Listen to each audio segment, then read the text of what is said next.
Yes అండి, ఇప్పుడు operation epic ఫరీ అనుకుంటూ ఫిబ్రవరి 28వ తారీఖున ఇజ్రాయెల్ అమెరికన్ ఫైటర్స్ అటాక్ చేయడం, ఈ మొట్టమొదటి నిమిషంలోనే Iran supreme leader Ayatollah Ali Khamenei చంపేయడం.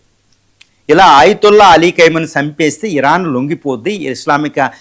Islamic Republican Guards Corps main ఆయన ఆధ్వర్యంలోనే, ఖైమోని ఆధ్వర్యంలో ఉంటుంది కాబట్టి అది లొంగిపోద్ది. వెంటనే ఇక్కడ వెనిజులా లాగే యుద్ధం ముగిసిపోద్ది అనుకున్నారు ట్రంప్.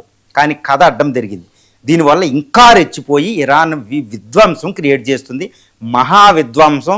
వెస్ట్ ఏషియాలో ఉన్న అన్ని దేశాలు కాదండి, యూరోప్ సైప్రస్ మీద కూడా అది మిసైల్ ప్రయోగించిందనమాట. ఎన్ని శక్తులున్నాయి అన్ని శక్తులు ఇది వాడేస్తుంది. వెంటనే డొనాల్డ్ ట్రంప్ ఆయన వార్నింగ్ ఇచ్చిన భాషలో పదాలు చూస్తే ట్రంప్ అక్కడ కాస్త వెనక్కి తగ్గి ఒక ఆత్మరక్షణలో పడిపోయారని తెలుస్తుంది.